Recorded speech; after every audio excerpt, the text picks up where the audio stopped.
Dancing with the Beloved. Opening our hearts to the lessons of love. Paul Ferrini. Dancing with the Beloved captures some of the nuances and the insights that came to me as one important relationship in my life ended and the seeds of another one were sown. This book also includes a number of my recent poems that, I hope, will provide an emotional complement to the prose narrative. I have always learned more in my intimate relationships than in any other area of my life. Some of these lessons have been difficult and painful, but in the end they have always helped me to open my heart. One of the most important things that I have learned about the nature of love is that it requires our trust. We need to trust ourselves. We need to trust our partner. And we need to trust in the inherent order and goodness of life. Lack of trust in any of these areas undermines our relationships and makes it impossible for us to penetrate the veil of fear that separates us from each other. Trust, of course, is based on acceptance. We simply can't trust a person we don't accept. The attempt to do so is, I am afraid, one of the most frustrating aspects of relationship. In my experience, few people understand what acceptance is. Or perhaps they understand acceptance in relative terms. They accept some things about their partner, but not others. Unfortunately, partial acceptance cannot give birth to trust. And without trust, love is infantile and selfish. Indeed, to call it love is really to misname it and trivialize its meaning. If we want to experience love, we need to embrace our partner fully. We must be willing to let our partner be, just as he is. That means no fixing, no saving, no remaking of our partner to fit our pictures or anyone else's, including those of our parents or our friends. That doesn't mean that we think our partner is perfect. We don't idolize him or her or close our eyes to his or her weaknesses. We simply see these imperfections for what they are and accept them as part of the total picture. Such an integrated view is not fashionable these days. Dissection and analysis of our partner's weaknesses, and perhaps our own too, are the norm in many relationships. The inability to see and hold our partner's wholeness is symptomatic of our inability to see and hold our own.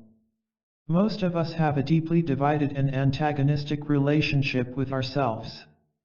This inner division, of course, plays itself out in every intimate relationship we have.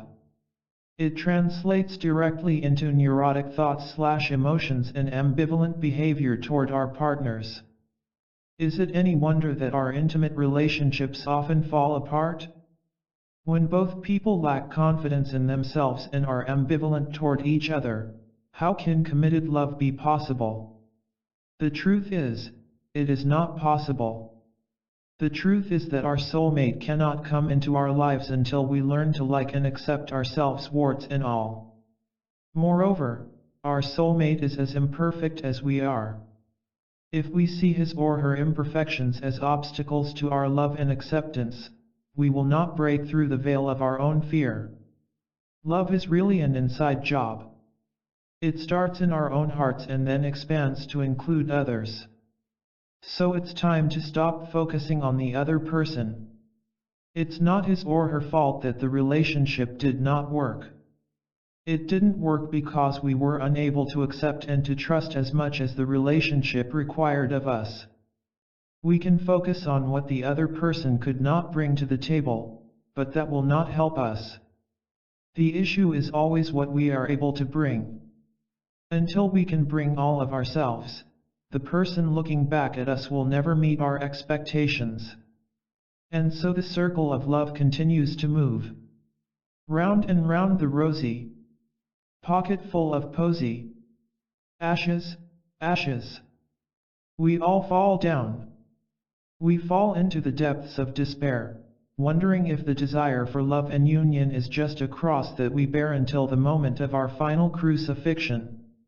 Yes, on the tail end of a relationship that does not work, the going seems a bit bleak.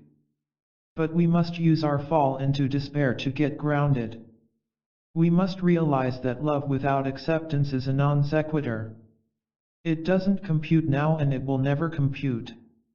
As long as two people need to change, improve, fix, or redeem each other, the outcome of their relationship is quite predictable. It may begin with ballooning expectations that take both people up into the stratosphere, but it ends on earth where it began, often with a giant thump.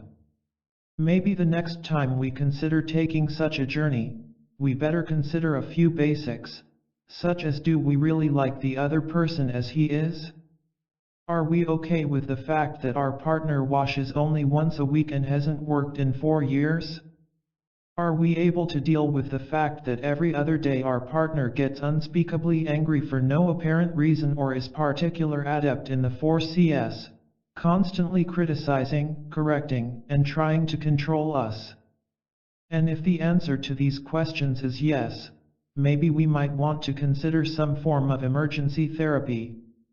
Let's be realistic. Loving unconditionally is a great goal, but how many of us are ready to date Hitler's first cousin? Of course, when we started dating him or her, we thought he was the prince or princess of Monaco, but we found out otherwise, didn't we? What does it say about us if we keep choosing partners we can't possibly love and accept? Maybe, once we have made contact with the ground, we might want to consider choosing a partner we are capable of loving instead of someone we think has great potential to be our perfect lover. Often this will mean looking at the contents behind the wrapper. What is the truth about this person? To what extent does he act and react based on fear and anxiety? And just as important, how skittish are we? Where do we exceed our own capacity to love 4 or 5-fold? If we are smart, we will keep both our eyes and our hearts open when we begin a relationship. Because, whatever we overlook in the beginning of a relationship, in ourselves or in others, we will have to face later on. The truth will always come out. It can be disguised and hidden only temporarily. And it is not to our advantage to try to hide it. Clothes do not make the man or woman. They just make an image that sooner or later will have to be destroyed if we want to see the real person. In fact, the truth is that some people look better than they are and others are much better than they look. If you don't know this yet, better learn it before you get back on the merry-go-round. The truth about your soulmate is that he is just as good as you are. And the same is true about the partner you just broke up with. Not better. Not worse. Whatever is inside of you will come out. And one day, you will look at it and say it's okay. I can live with that. And that will be the day your soulmate arrives. I give thanks to all of my lovers and friends who helped me to learn what I needed to learn. May they embrace their true nature and the true nature of others. May they find peace and happiness. May they learn to give and receive love without conditions. Namaste, Paul Ferrini. Epiphanies of the light. That has led me softly to your doorstep. The light falling through the branches of the trees at dusk. The light dropping into shadow. Or following the fingers of your hands on the piano into silence. It is more than the dwindling of the day. More than the end of a journey. It is harvest time for the heart. Epiphanies of heaven and earth. Male and female joining together. It is the hour of our surrender. Life is not perfect. We want life to be perfect, but it is not perfect. It is imperfect, ragged, unfinished. It never seems to be the way we want it to be. Life resists our expectations and our need for control. Sometimes life appears inscrutable, even disorderly. It isn't really, but its meaning and order are often subtle, hidden, slow to reveal themselves. Its order is not our order. What it seems to offer does not seem to match what we want. And we are impatient. We want to impose our order, our will. We want our expectations met, now. Get off it, life is constantly telling us. No matter how hard you try, you aren't going to get what you want when you want it. Life is constantly asking us to make adjustments, to give up our agenda. It is asking us to give up the conceit that we know the way things are supposed to be. Just let things be the way they are, it tells us, and you will take the first step in the dance. Letting things be is a way of saying to God, I'm willing to dance with you. You aren't a perfect God and you don't fulfill my fantasies or meet my expectations, but I can accept your reality the way it is. If you have a life partner, you probably say the same thing to him or her. You join in the dance, imperfect as it is. You allow the raggedness of life to be what it is. You allow for the possibility that order will emerge in its own good time. You stop trying to force life to meet your terms and conditions. You say, it's good enough as it is. It is acceptable just the way it is right here, right now.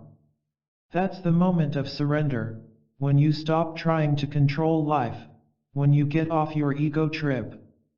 Taoists know that when you let life be, it is thoroughly magnificent. In fact, it is magnificent even when you are trying to control it, but you can't see the magnificence, because you are fighting what is. The Taoist says, give up the fight. Surrender to what is. Jump in the river and let the current take you. If you must swim, swim with the current, not against it. Don't oppose life. Work with it. When people ask you how things are, just tell them life is bizarre and unpredictable, but I'm working with it. You don't have to agree with life to be present in it. You don't have to agree with God, or your partner, or your parents, or the Dow Jones average to be a happy player. A happy player plays because playing itself is the magic. Each moment is a chance to play happily. Can you play happily, even though life isn't showing up the way you want it to? Job lost his family, his possessions, and his health, but he still said, I'm hanging in there, God, even though you sure are trying my patience. God rewarded Job, not because he was obedient, but because he was patient. Give life time to reveal itself and it eventually does. The meaning is always there, but you don't always see it when you want to. When you surrender, that's when the meaning becomes clear to you. When you let go, then you see the gift God wants to give you. There is always a gift being offered you, because life is inner perfection revealing itself gradually in form. You just have a hard time seeing the nature of that perfection because it doesn't match your immediate wants and expectations. That was the reality Job was living in, and it is no less ours. Consciousness is always in a crisis of faith. It knows that something hidden is revealing itself, but it can't see it or touch it. Faith means knowing the gift is there even when it is invisible and intangible. Faith, patience, and humor are the ingredients of a great dance. But this dance can't happen until you give up your need to know or to control. In your proud, unsurrendered state, all you can do is step on people's toes. You have to surrender what you think you know and relax into the moment. Then, the dance can begin. Faith is a gesture of consciousness. It is not an existential reality. One person may have faith and another may not. One person may surrender and another may seek to control. But the truth for each is the same. Try to control and you lose control. Trust and you come into alignment with the greater will. Do you want to dance the great dance or not? It's up to you. God doesn't care whether you dance or not. He is not invested in the choice you make. If he were, he'd be as miserable as you are. No. God doesn't give a flying fandango what you decide to do. That's the surrender He made when you were given free will. God said let people decide and learn from their mistakes. I will not control them or rescue them. That's God's gift to you. It doesn't seem like much, but it is really an awesome gift. Give that gift to any one of your friends and see how powerful it is.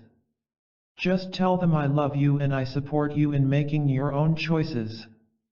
If you make a mistake, I'm not going to jump in and try to fix you, because I trust that you will learn from it. Try it and see how powerful it is. So that is the gift that God gave to you. Are you ready to dance yet? If not, rest assured it's okay. You aren't going to be punished. You can join the dance whenever you are ready. God gave you plenty of time to make up your mind. There's no rush. Just remember, you aren't dancing with a perfect God, any more than God is dancing with a perfect human. Because the dancers are imperfect, the dance appears awkward at times. But when the dancers forget about their imperfections and surrender to the dance, it has an unexpected grace. At times, it is luminous. That's what happens when we surrender our little will to the greater will. That's what happens when we forget who we are as separate entities and become dancers in the dance. We could not achieve this grace if we were trying to obtain it. Thank God for hiding it in the dance where we can discover it, but we can't tamper with it. Grace is round and open, like the dance. It comes from an unknowing, not from a knowing. Knowledge is a double-edged sword. It may give power to the one who wields it, but it cannot bring peace. It cannot bring us to the round table. As Rumi said, the door that separates the two worlds is round. Life is a circle. It doesn't matter whether you are inside it or outside it. What say you, dear brother or sister? Are you ready to dance? Do you recognize me now? Can you be completely one with me and still come back to yourself? Can you live in our surrender and carry it back and forth between the world of time and the world where time does not exist? Can you live on the undefended edge, where the breezes of love blow? Not just for a day or a month or a year, but for an eternity? Can you be defined by that wave into which our two waves merge?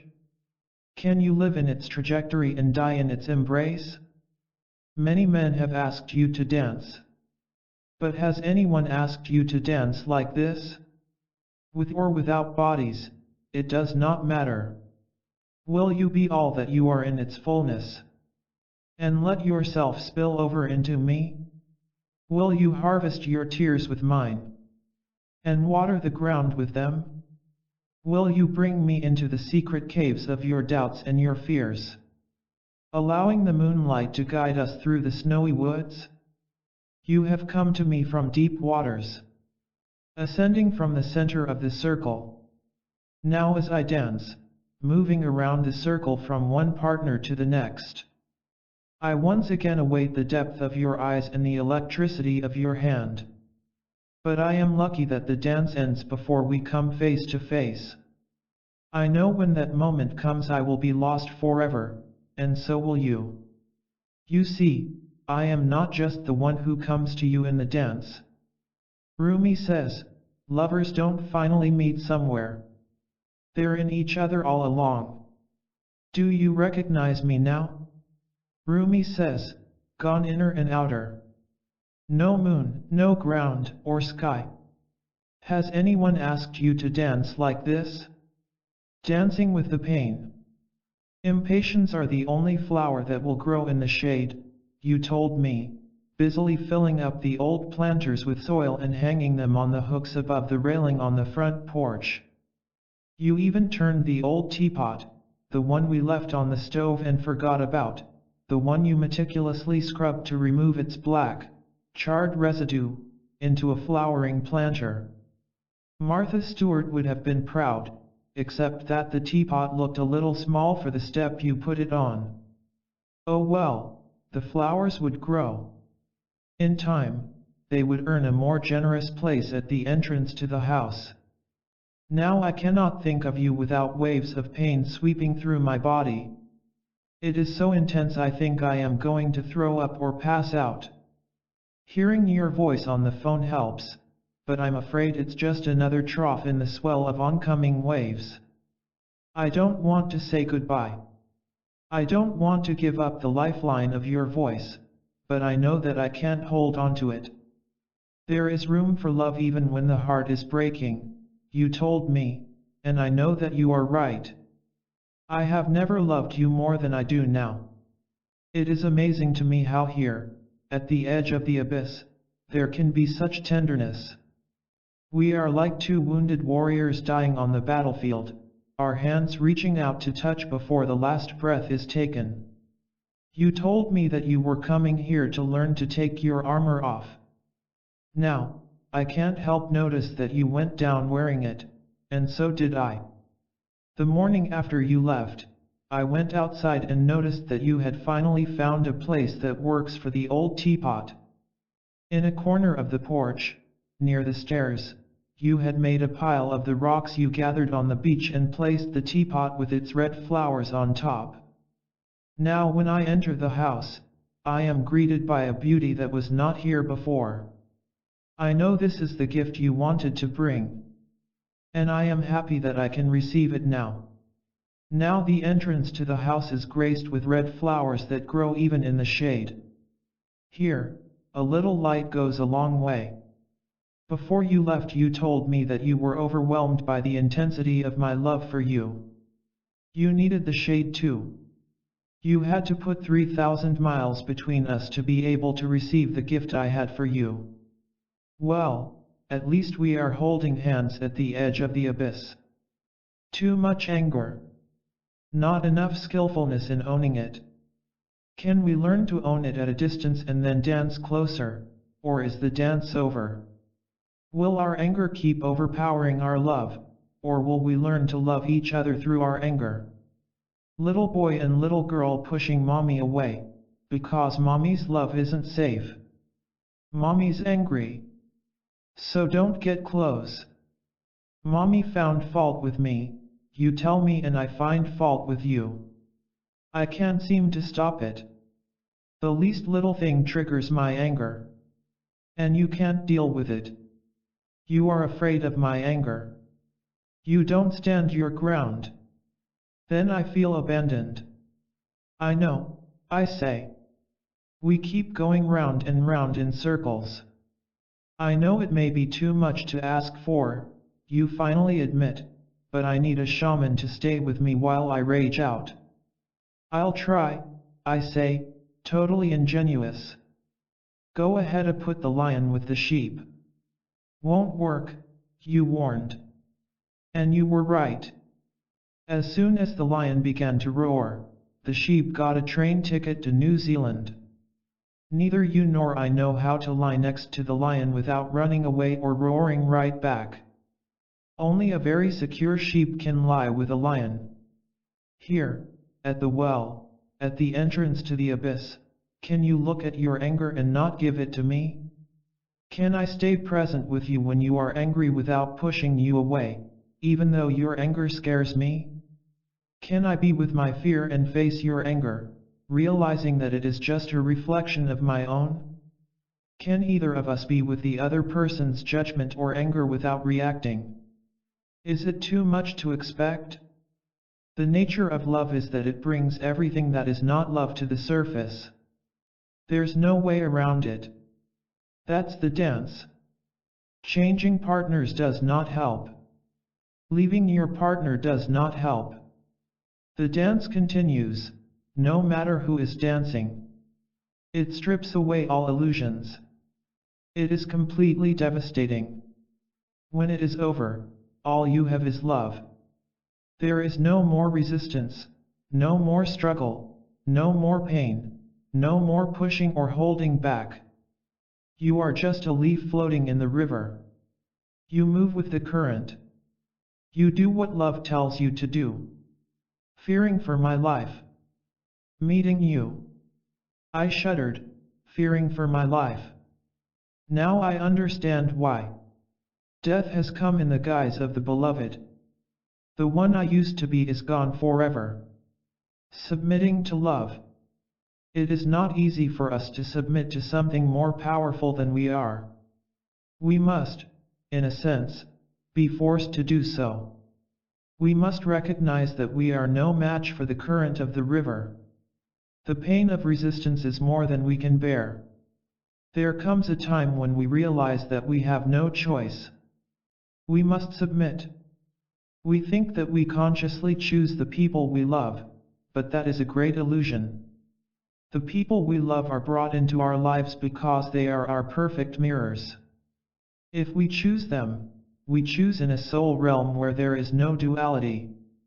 And here we must face the choices we made there. We must submit to the lesson being offered. If we squirm and wiggle, trying to avoid the lesson, it comes back later with more urgency. Truth will not let us hide from ourselves or each other. You see, it does not matter who our partner is. If we reject one partner because he is too difficult for us, the replacement is likely to be even fiercer. Sooner or later, life will bring us a mirror we can't avoid or reject. So we need to stop being stubborn.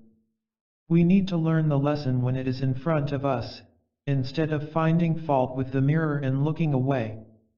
Progress on the spiritual path has to do with softening our rough edges. It means taking responsibility for our anger and our fear and not dumping them on someone else. The armor has to come off or it kills us. People have tried to dance with their armor on, but it doesn't work.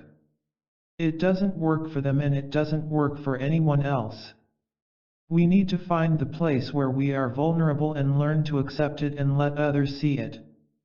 We need to soften into our humanness and be imperfect, incomplete, ragged, unfinished. We need to stop pretending to be invincible when we feel like a total mess.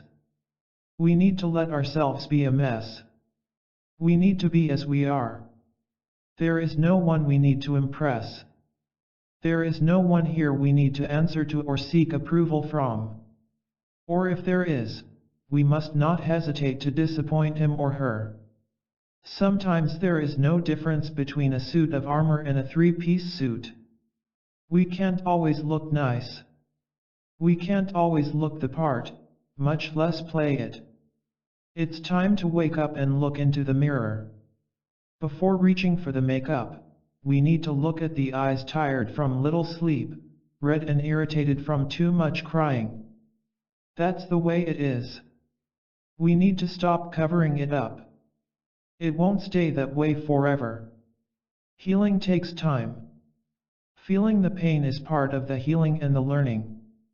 Push pain away and it goes underground. It becomes chronic. We need to be with the pain and let it take us back and forth from the place where the pain begins to the place where it ends. All emotional states are a necessary part of the journey. If we have the courage to accept them, they can help us come more fully into our hearts. The funeral. He's more than a friend, you told me over a month into our relationship, and not sleeping with him does not solve the problem. You need to find out what that's all about before our love can have a chance, I said with trepidation. But it was a cruel decision. It wasn't easy to undo what had been done, to stop living in the consciousness that held us in the same fragile but seamless body. You sound depressed, my friends said, and, in a way, they were right. Something in me was dying then and I was left alone to bury the body. You did not play the piano at the funeral. Indeed, the event itself seems to have slipped your mind. But I have made my peace with all that. I come here now from time to time to plant flowers and remember. Building the foundation. We want the foundation of our love to be perfect, but it is not going to be. No foundation is perfect. When I was building the post and rail fence I put up in the front yard, I started with a very clear plan. My friend helped me cut each post to the desired length with his chainsaw. Then I got my post hole digger out and began to dig the 18-inch holes to receive the posts. The first one was hard digging. I had to pull out rocks and maneuver around roots, but eventually I reached the desired depth and put the first post in. The next hole went much faster. There were no rocks or roots to deal with. As a result, the first section of fence went up easily. I felt quite encouraged. I thought to myself, this is going to go up quickly, and I'll be able to do some other things today. Well, that was not to be. The third hole was impossible. 9 inches down, I hit roots that were 3 or 4 inches thick. There was no way that I could cut through them. I tried moving the hole forward, backward, and to the sides, but I couldn't avoid the roots. Finally, I realized that I'd have to cut the post down. That wouldn't be easy, all I had was a handsaw. And I was worried that the post wouldn't be far enough into the ground to be stable. But there was no other option. So I started to saw the post. I sawed all the way around it, but couldn't get the saw blade completely through. Finally, I had to whack the post against the pavement to get it to break. Fortunately, it broke off cleanly, and I set it in the hole. It seemed to be okay, and I thought, well, if I just have to cheat on just this one hole, it will be okay. But the next hole was just as hard. 12 inches down I hit massive roots. So I had to get out my handsaw and start sawing again. By then, my attitude was one of silent resignation. This was the only way that the fence was going to go up. Hopefully, it would be strong enough. To my surprise and gratitude, the last hole went fairly easily and I was able to get the post a full 18 inches into the ground. As I put the final section of fence together, I realized that the 3 posts that needed to be most secure, the right angle post and the 2 end posts, had been buried a full 18 inches. The fence was strong where it needed to be. And the middle posts, where I had cheated, were supported by the strength of the posts at the ends. The fence looked beautiful and seemed plenty strong. It was a good fence, but hardly a perfect one. As in any building project, I had to deal with unanticipated obstacles and find a way to make things work with the conditions at hand. You can have the most wonderful, intricate plan on paper, but as soon as you start to implement it, new factors surface that you hadn't taken into consideration. Things always look better on paper than they do on the ground. Ideas are perfect in the abstract, but imperfect in the practical implementation. That's just the way it is. Every project asks us to adjust our plan to meet the reality at hand. Relationships are no different. We have a plan of the way we want them to go. But as soon as we start living with another person, new factors arise. If we are smart, we revise the plan, so that we don't beat it to death. We take the time to find out what each one of us needs and what the relationship needs. We see where each one of us must grow, stretch, compromise and adjust to be with the other person successfully, and where we just need to be accepted the way we are. We see how we are imperfect partners for each other. We notice that there are needs the other person has that we can't meet now, and maybe not ever. But we don't lose sight of where our foundation together is strong. We see where our love for each other is fierce and committed. We see where we are totally devoted to each other's joy and happiness. We see our relationship as a work in progress. There are times when we wonder how we can possibly stay together. And there are times when we wonder how we could possibly live without the presence of the other person in our life. This is the dance. It's not a perfect dance. The abstract concept of our relationship always looks better than its practical, day-to-day reality. In our ideal relationship, we don't hurt the other person and he does not hurt us. We are always understanding and supportive, and so is our partner. In our ideal, we don't get mad at each other. We don't rage at our partner as if he were an archenemy, nor do we withdraw into a self-protective shell of denial and avoidance. In our ideal, we are not judgmental or critical of our partner, nor is our partner judgmental and critical of us. In our ideal, we don't blame each other or punish each other for our mistakes. We don't want to reform, redeem, or change each other. In our ideal, our needs are not competing. We aren't afraid that we are going to sacrifice ourselves by being with our partner.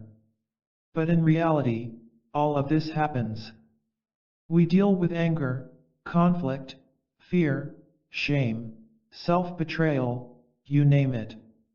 Everything that we hope our relationship won't be, we have to deal with. That's the nature of the dance.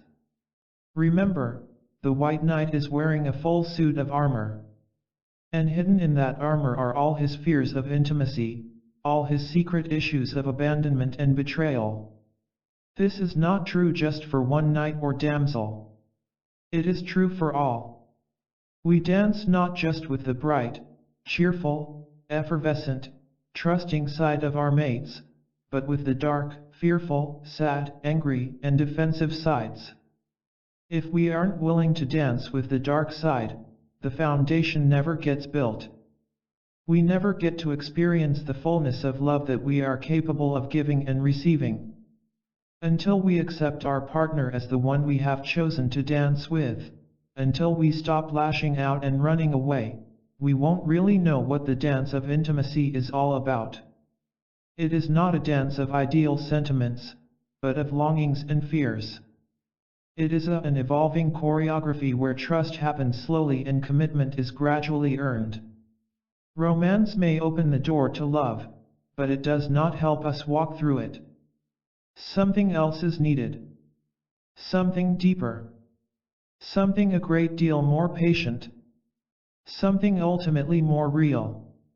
The foundation of our love is not perfect and it will never be. In places, it is patched, fudged, jerry-rigged. We wonder sometimes how it all holds together. Yet it does. It does because we want it to, because each day we are willing to do what the relationship asks of us, even if we sometimes do it kicking and screaming. It does because we keep dancing no matter what. We keep finding love, even as we move awkwardly and sadly through the pain. It does because we know and trust that our partner will be there for us, no matter what. That is not something that we know right away. That is not something that we can promise in advance. It is something that happens in its own time. It is the fruit of the journey, not the seed. To bear fruit, the seed must be planted and watered. Difficult, challenging times must be weathered. Love must be strengthened beyond neediness and self-interest. It must die 1,000 deaths to learn to rise like the phoenix beyond adversity of any kind. It must be mistaken, wrong, unreasonable, stubborn, foolish, selfish, even cruel, so that it can see the depths of its error and learn from it. Love is not a fragile, shiny thing, kept separate from the pain and misery of life. It is born of our willingness to learn from our mistakes.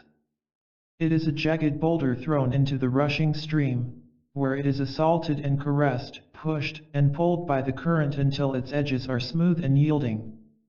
When you pick that smooth and shiny stone from the stream, do not forget what made it so complete in its surrender. There is no one who learns to love without encountering the depth of her pain and her partner's pain. That is the way it is. In time we learn that all pain is the same pain.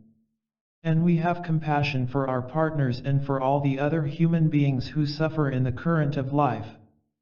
In time, we learn to build our foundation as strong as we can and to celebrate it, to know that it is good enough, however ragged it seems, to know that stones we piled together here came from the river itself, and they have the strength and dignity of their journey, just as we do. I rest in a certainty. There is no kind of lovemaking that can express the intensity of my love for you. Try as I may. I know these hands cannot touch you where you need to be touched. Beyond desire, beyond pleasure, beyond orgasm. Yet I rest in a certainty that I hold you there in that unbroken embrace. Deeper than bodies go and way beyond the time these hands have to remind you how deeply you are loved. In Venice, above the canal. I do not know who I am anymore. I have lost myself in your eyes. I have fallen like a deep-sea diver into the smell of your body lying next to mine. I have lost my hands to the sinews of your back, my lips to your stomach, and my tongue to the black hill I climb when you arch your back and your weight sinks buttocks first into my open palms. Eroticism, you call it, but I call it a tidal wave and keep swimming until I dock somewhere under your eyelashes, or crash tattered sails and all into the dark tunnel of your left ear. There was a time when I thought it would be like this. But that time is so far away it seems another life. Waiting for you by the school fence, following you home. Sneaking into your room at night, and rowing home at dawn through the watery streets. Reactivity. Why didn't we do that? You asked when I talked about just listening to each other without trying to fix anything, just listening so that we know what the other person is feeling. And sharing in a way that doesn't blame the other person for how we are feeling. I don't believe that we can do this process when our anger is up, I told you. I think we need to cool off first. Otherwise, we can't hold the space for the other person, nor can we communicate in a non-blaming way, but you always want to go after it right away, even though you are upset. I have a hard time when you leave. Yes, I realize that now. I guess I hoped that you would see that I always come back. You come back and you've somehow reconnected to yourself and you are loving again with me, but I can't respond, because I'm still holding all that anger. I know. I can feel it. But I don't want to stand there and just let you blast me. It's scary for me to stand there when you are angry at me.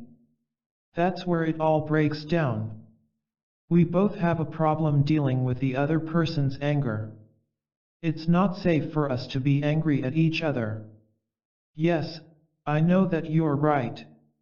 I don't feel safe when you get angry or critical of me. I put up my self-protective wall. I crawl into my shell. And if your anger is volatile, I have to get away from it.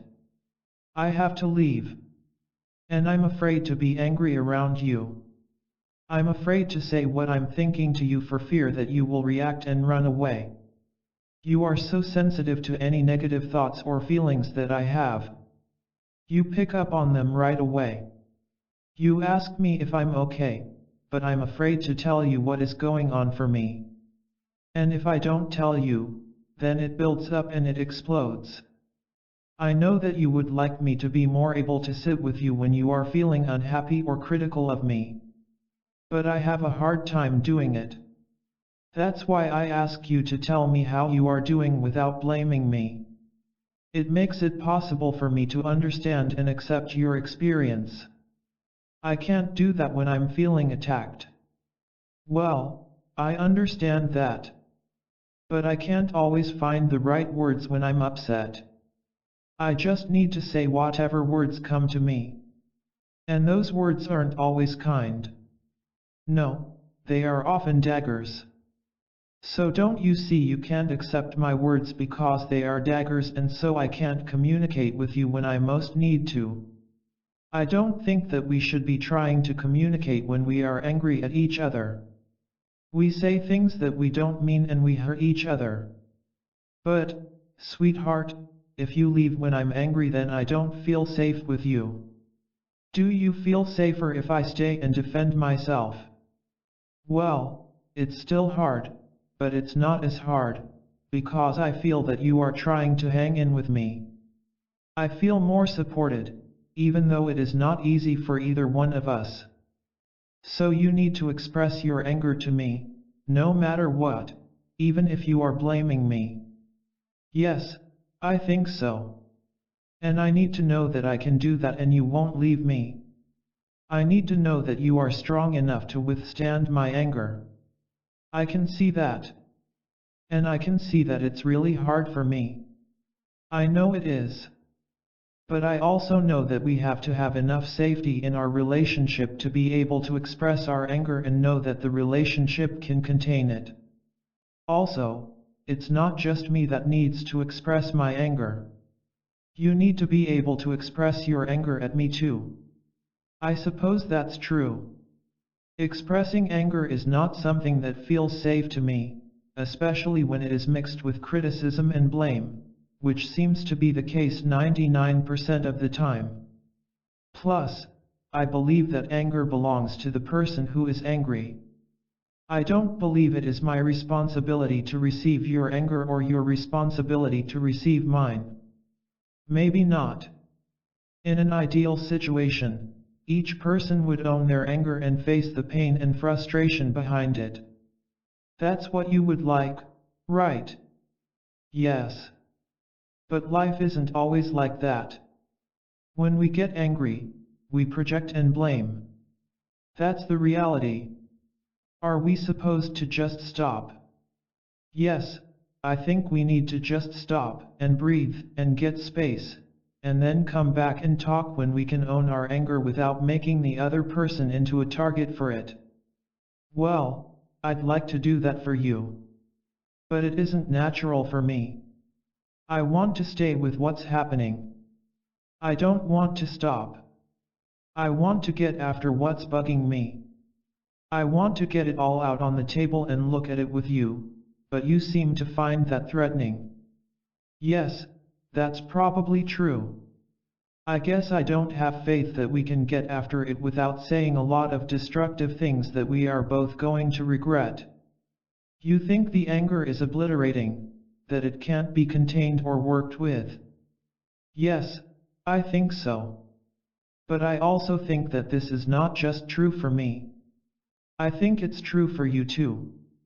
We both have a problem being with the anger. You want to push it.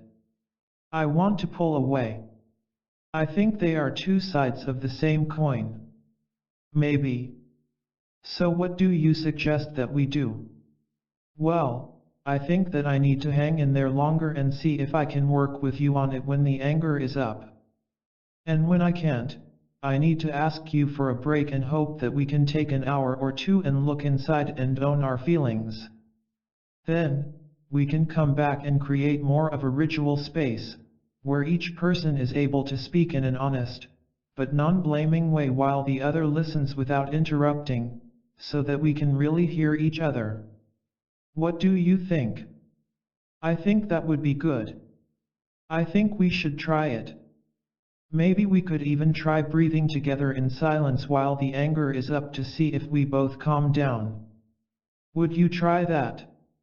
Yes. I'd like to try that. This is the conversation we might have had if we had had enough trust in each other to turn the doorknob.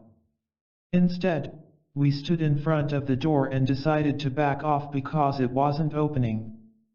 The door isn't locked. It just isn't open yet. And it isn't going to open by itself. We are the ones who have to open it. This is not negotiable. After driving for 2 hours I arrived to find the house empty. A note tells me you forgot you had an appointment, make yourself at home. See you at 10:30 p.m. I walk into the bedroom and set my bag down on the carved Haitian chest. My ego says, you should leave. You wouldn't have done this to her. She doesn't deserve you. On and on it goes. I walk around the house feeling sorry for myself, trying to decide if I should go or stay. I'm sad, I tell your parrot, but he just stares back at me. It is not the first time I have thought that I did not come first in your life. Suddenly, the door opens. Your daughter runs in. I forgot my key, she says. You come up the stairs cheerfully and give me an affectionate hug. I came back just to kiss you, you say. It isn't true, but it makes me feel better anyway. I look into your eyes and can see that you feel absolutely no guilt. You depend on me to understand. There is no place in this relationship for my fears to get a foothold. Bye, sweetie, you say, heading back down the stairs. See you in a few hours. Well, I think, now, I'll have to stay. I sit down and pour myself a glass of wine. No longer feeling rejected. I am not used to being loved so fiercely, without even a hint of sentimentality. Without any deference to how I feel about it. Facing the shadow. Last night, I realized how important it was for you to tell me some of the things about me that you have difficulty with. Although I did not agree with many of your perceptions about me, I could see that you felt better being able to verbalize them. In the past, I would have refused to hear what you had to say, because it was judgmental of me. I would have asked you to take responsibility for your judgments and not project your fears onto me. But I understand now that such a stance on my part felt invalidating to you and caused you to feel that you could not share your thoughts and feelings with me. By insisting that you take responsibility for your fears and judgments, I succeeded only in silencing you.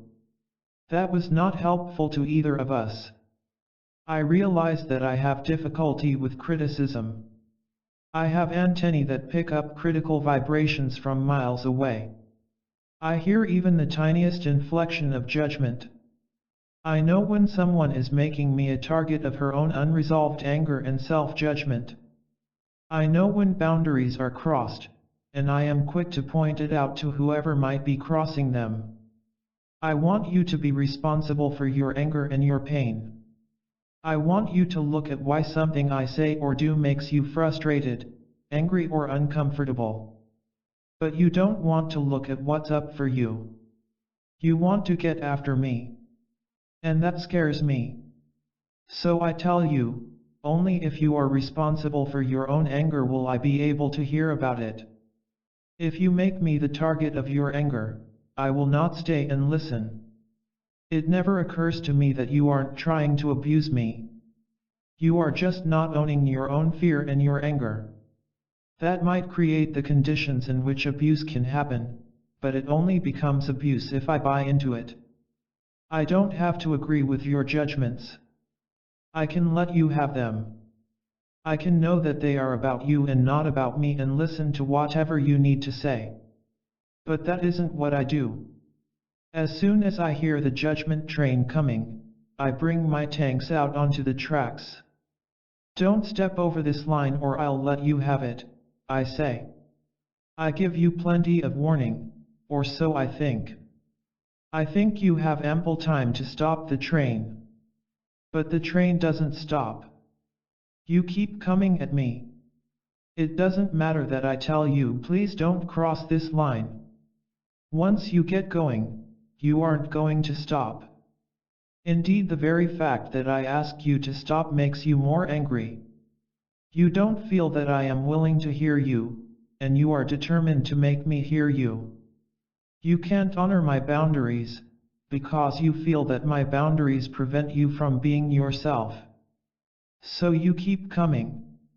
And I keep saying slow down, back off, or I'll let you have it. And when you don't, I fire back. Indeed, I feel totally justified in defending myself. And then I see what happens to you. I see that train lurch and groan and buckle and fall off the tracks. I see all that anger about needing to be seen crash and turn inward upon itself. Your anger is not my responsibility, I tell you. And I am right. But it doesn't matter. You aren't going to come back for more. You feel defeated, scorned, betrayed and abandoned. You aren't going to try again a little more consciously, owning your anger and judgments. You aren't going to tell me about your fears in a non-blaming way. You are done. You aren't coming down these tracks again. I can't be in a relationship with someone who doesn't allow me to express myself, you say. It never occurs to you that you can slow down the train. It never occurs to me that I can get off the tracks and let the train run itself out. You can be responsible for your thoughts and feelings, yet still share them with me. I can let you have your thoughts and feelings without needing to agree with them or defend myself from them.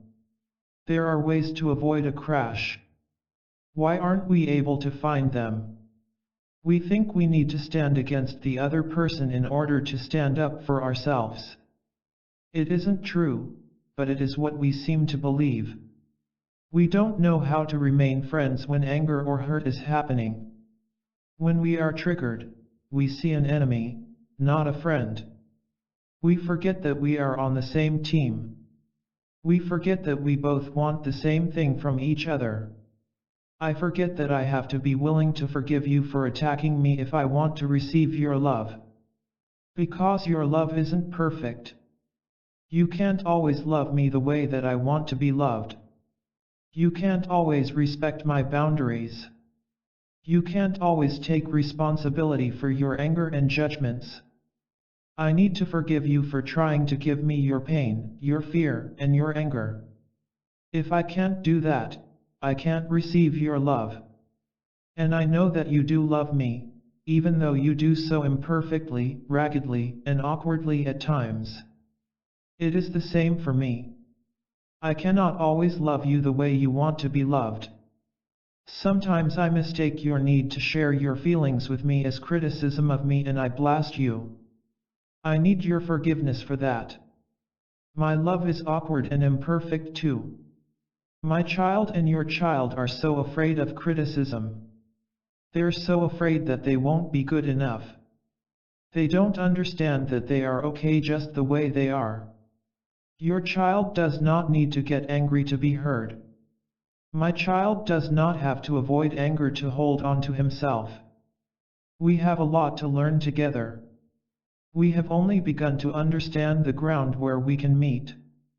Sometimes I think that we are on different frequencies, you say. I don't think so, I say. If we were on different frequencies, this train would have never met these tanks. We have the same lessons, the same wounds. The question is, are we willing to learn and heal together? I don't know, you say. I'm afraid the same thing will happen again. I'm afraid that we won't be able to do it and that I'll have to leave again. I don't want to put you through that pain. I know, I tell you. I'm afraid of that too. A virginal. Pieces of the hem of your dress are scattered across the sky, lavender in the soft gray light. Dusk swims in the air. Soft pastels of salmon and rose, tired wings yielding to the dark. Your arrival is less certain than the dark that follows day's end, or the light that follows night. Your ambivalence requires contradictory outcomes occurring at the same time. Earth wobbling on its axis, uncertain whether to give birth to night or day, light or shadow. I know the formula you use. If you are not needed, you will come. Otherwise, you will stay behind. Although you want more than casual encounters. You are afraid of being caught by the pull of love and placed in orbit around a greater star. I do not blame you for standing back. Waking to the empty space beside me. I release you yet another time, watching your footprints fade as you climb the hills to the east. Where light gathers red as blood, inside the cavernous cover of clouds. Song of the Lover. I am the light you seek. Bending like a vine around each dark corner of your life. I am the water. that quenches your thirst, the arms that embrace you when you feel lonely and neglected. I am the love you hunger for, the grapes crushed underfoot. I am the wine made from your pain. I am the lips that kiss your tears, and bear the weight of the fist that crushes your teeth. I am the silence made from your screams of violation. I am the one who tried but could not love you through his fear. And I am the one who washes your feet, and begs your forgiveness. I am the light you seek. In the blood-stained darkness and the love you hunger for in vain. I am the one who has broken your heart into thousands of pieces, and the one who brings balm to the wound. I am the son who has nursed at your breast, and the mother who has poured burning oil on your lifted arm. I have suffered and atoned for each of your transgressions. I have bled and healed from each of your wounds. Though you have looked for me in the passing eyes of strangers, I have never strayed from your side. Though you have run naked and bruised through your dreams, I have wrapped you in the mantle of love for all time. Return of the chariot. To ride the present is itself the chariot. Will you ride with me, not to turn back, but to love, without misgivings for your pain or mine? To dance with the sad wind on ground zero, mourning all the places in our hearts spared and not spared? Will you look into my eyes, no matter what? You, mother of intuition and hopeless stars, whose pain I know, beyond the bars of time or space. You whom I courted while the dark sky of youth was dragged to death's familiar altar. You with whom I labor long into night, till the day spins red and purple into light. You, the harbinger, the proof, the reckoning, the one whispering of light at night's edge. I have folded myself into your awnings. Beware the swinging of the wind, mending the torn fabric. Sometimes I think that this time apart is about repairing the damaged vessel. We went into our union hard and quick, without really knowing each other. We put everything on the line before we were ready. I did not know what I was up against, nor did you. Now we know. Now, we know what living together demands of us, and we realize we might have to work up to it. We might have to take the time to really learn how to communicate.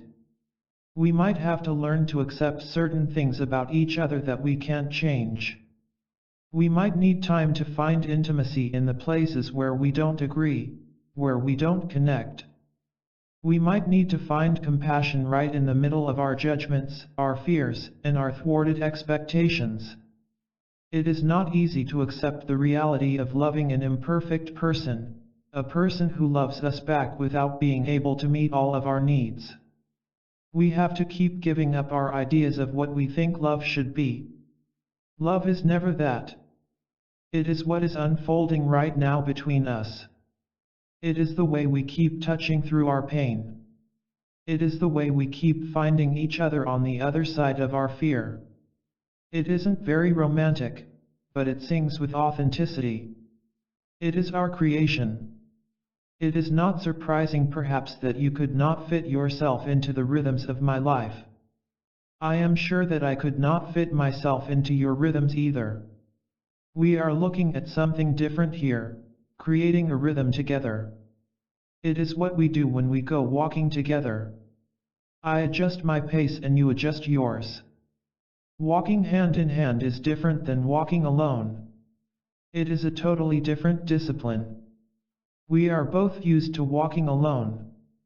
We are both good at having our own way, moving at our own pace. But we haven't learned to walk hand in hand, step by step, with another.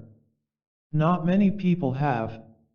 To walk gracefully, both people must adjust, not just once, but countless times. The dance requires hundreds of tiny shifts in thought and feeling. It requires constant awareness of strain and awkwardness so that corrections can be made. It means taking care of yourself and taking care of your partner. It means doing both equally well, not one better than the other. You understand this. I know that you do. But it is easy to lose sight of. It is easy to think I'd rather just walk by myself when an adjustment is called for. It is easy to bail out, sacrificing the relationship to some abstract ideal that will never be realized. But there is nothing abstract about living with another person. The child understands this. The child feels the tides of emotion as they come and go. He is imprinted by innuendos of wind and salt spray. She lives inside the footprints on the beach until the sea covers them over. He does not understand abstraction. He does not do well when a relationship ends because of some concept held in the mind. The child just wants to be loved.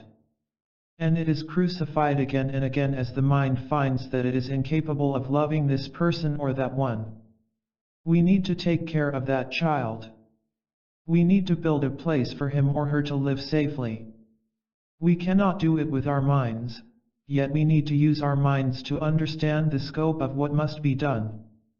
The mind must realize that union requires it to stretch beyond its familiar boundaries. Union requires it to go beyond me or you into a vague, scarcely understood and almost mystical place called us.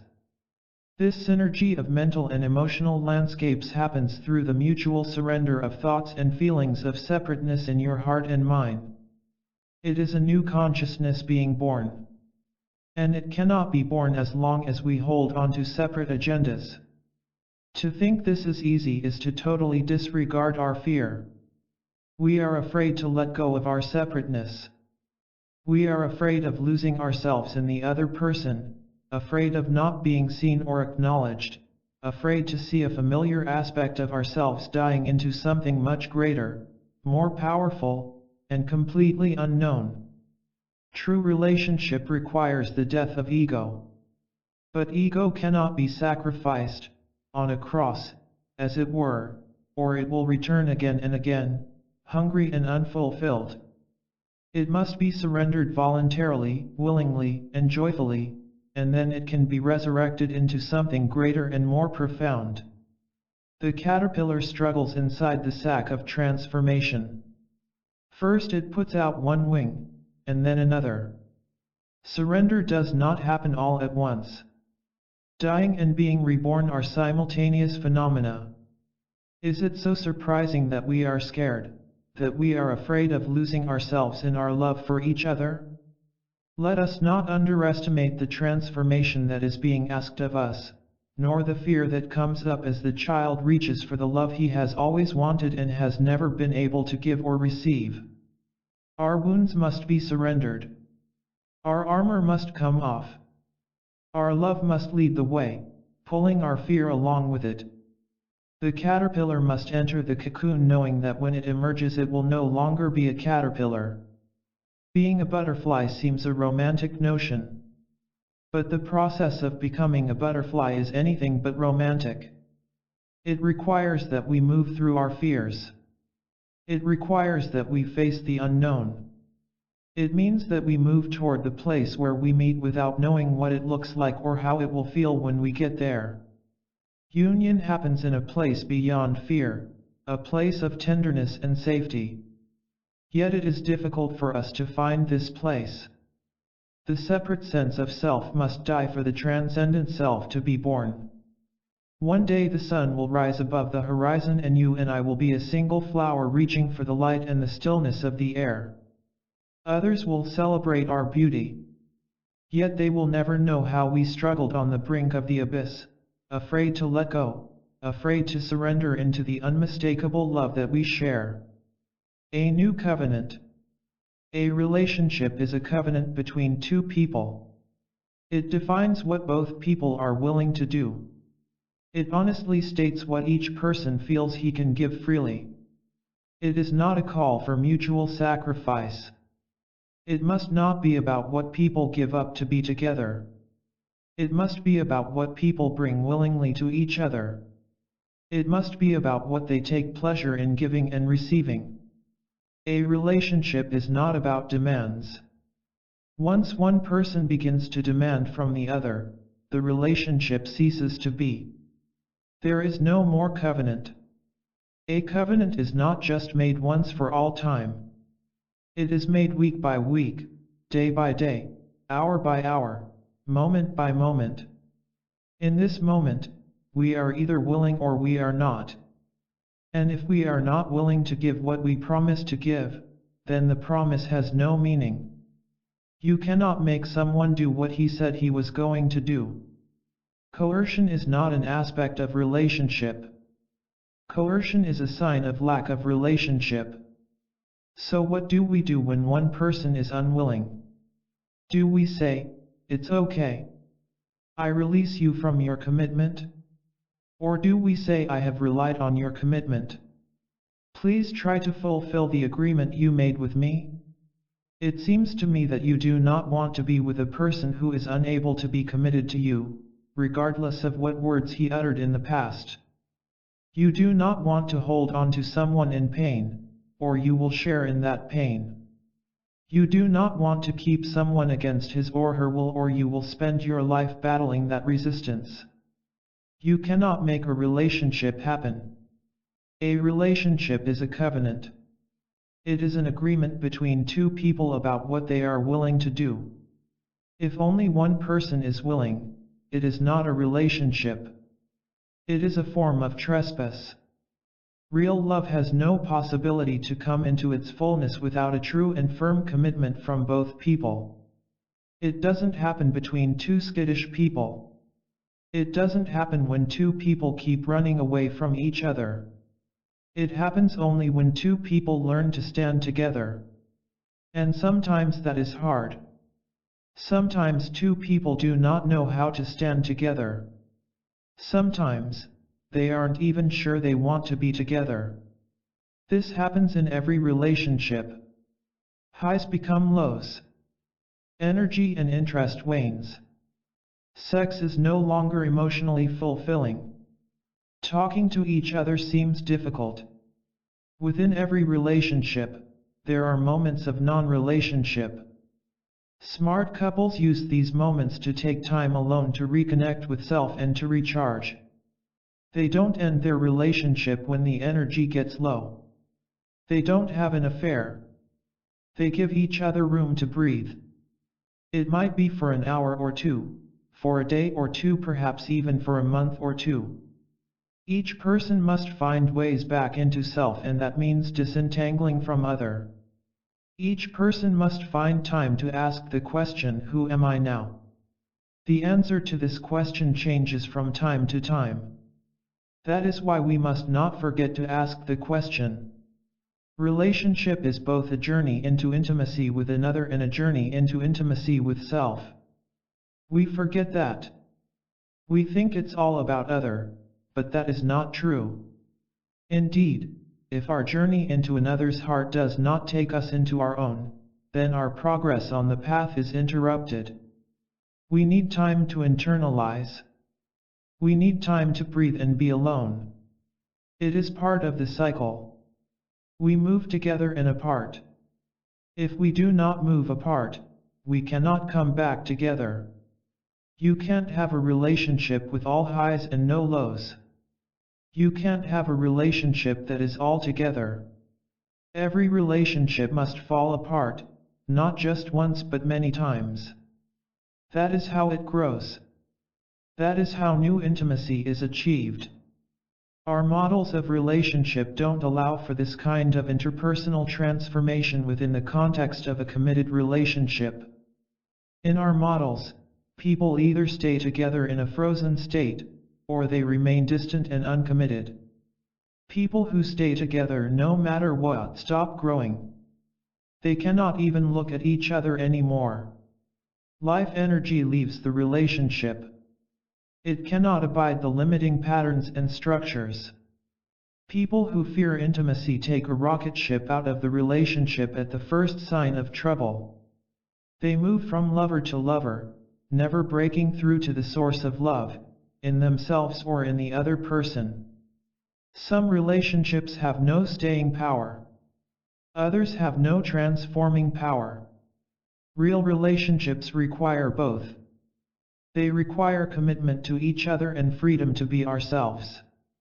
They ask us to keep telling the truth as we move together through our sadness and pain. Successful relationships require that we have the strength to stand our ground when it is necessary and the flexibility to adapt when circumstances change. Sometimes they ask us to wait patiently. Sometimes they ask us to move forward energetically, even though we aren't sure where we are going. No relationship is easy. Each intimate relationship tests the depth of our commitment to ourselves and others. Gradually, in the crucible of relationship, selfish love dies and is reborn as love without conditions. This transcendent, agape love that remains throughout the highs and lows of our emotional experience does not blossom all at once. It is a gradual ripening. It unfolds more deeply each time we meet our partner in the circle. Greeting and letting go, embracing and releasing, these are the tides of love. There is no heart that does not know them. The beauty of the dance reveals itself to us when we realize that the very act of letting go of our partner's hand is an invitation to take it once again. Then, when we meet again in the circle, it will be with a greater sense of appreciation and reverence. Our hearts will be more open and welcoming, and we will gaze more deeply than ever before into each other's eyes. Black ice by the river. How many lovers fall on the same patch of ice? On the way there, in a single moment of inattention, my legs fly out from under me. On the way back, while looking carefully for the dangerous spot, you go spinning. Some would say, it is an omen. God is telling you to be careful. I don't think so. If God is talking, He is saying, no matter how much care you take or do not take, you will still land on your back. You can't avoid hurt. You can't avoid embarrassment. Listen, both of you. There will be times when you try to control and you will fail. But it is no big deal. Part of walking together is falling together. Part of being in the right relationship is knowing that you are dead wrong about each other.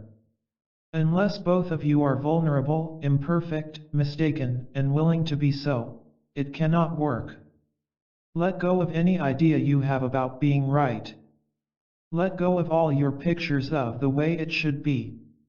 Just put one foot in front of the other and walk together in compassion. Be gentle and forgiving.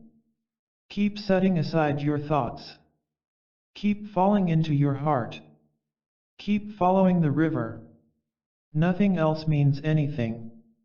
River walk. 1. I notice how you immediately go to where the mountain brook empties into the river. In the spring sun, the melting snow shines and sparkles on its downward journey. You watch closely as the tumbling water creates its own unique path through the ice falls. 2. Climbing from stone to stone, we claim the great rock throne around which the waters rush. An island in midstream. A place of perfect balance between movement and stillness. Rootedness and freedom. Stretching out in the sun. As the great drone of rushing water sings to ourselves. We have become a mere ornament of the hour. An unexpected flourish. Like the spray that catches the sunlight at the right moment. A moment of grace only briefly noted as the river rushes past us. 3. Something surrendered to create this deep depression in the ground. This nadir into which the melting snow falls from every surrounding ridge. I celebrate that which made itself empty and plunged into the void so this river could run here. I celebrate the stillness that brings the rushing water and the cries of the raven and the hawk. I celebrate that emptiness in each of us and the anointed ones who answer its call. Cradled in the mystery, the sweetness of the river calls to me where it bends away from the road. I follow its rising crescendo beyond human sounds, taking the first footpath up into the mountain. Looking down, I see the rushing waters bend beyond sight, catching the last rays of light. As the sun disappears into the next valley, I am a seeker of wild places, yet this wilderness between us is sharper than the edge of night that closes in around the river. Once intimidated by it, I have come here to learn from it and be reconciled to it. All through the night, I hear the drumming of the waters, bringing day back ever so slowly. Like some mystical birth of consciousness cradled in the mystery. It is hard for me to admit. But I do not know the way back to you. All I know is that we cannot meet unless we follow the river. Into these wild places of the heart. Beyond promises and guarantees, beyond what we know. Or think we know. Where the fire burns relentlessly and strange shadows dance in and out of the flames. Journeys in place. The morning after you leave to fly back arrives soft, wispy. White on white, floating inside its unsteady cradle. Sun begins low in the sky, warming the waters. That twist in the nadir of earth. Fog envelops the valley. Soft, ephemeral. Finding every nook and cranny. Driving south through the rolling hills where I-91 slashes through farms hugging the edge of the Deerfield River, patches of fog rise slowly. Sweeping ghost-like over the snowy fields. The morning sun is diffused, barely permeating the vaporous shroud. As it rises up toward the clouds that linger over the Pecumtuck Ridge. I do not know if it is the fog, the sunlight, or the alchemy of their union that makes this wraith-like embrace. Obscuring farmhouse and barn and blurring the headlights of cars speeding north along this corridor once only traveled by wind and snow. I too used to run with the wind before love caught my lifted foot and half buried it like a recalcitrant root in the snow. Now my eyes peeking out of fog question even that moment of forced surrender. Held in this brief, ephemeral embrace, my body still cradled by your hands. I watch as the rays of sunlight implode, setting the valley ablaze in opaque white light. The land stretches out before me like the body of a lover I have touched before. I see the inundations, the hills and valleys. And I hear the rustling of the leaves that fell before death stumbled in and took the memory from my hands. Ravaged in her beauty, yet strangely compliant, earth lifts her soft breast to the lips that seek it. Any lips. Any time. Without spilling a single drop of blood the wound remains. Echoing thousands of times as cars speed by. There is no sensation where tires tread. No breath under the road where the land rises and falls. No more farms rolling uninterrupted down to the river.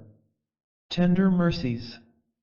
After you left, I felt your absence poignantly, as I knew I would. You had the same experience, but it was a total surprise for you. You began to value our relationship in a whole new way. You allowed yourself to sink more deeply into our friendship. You let my love in. But it was too late.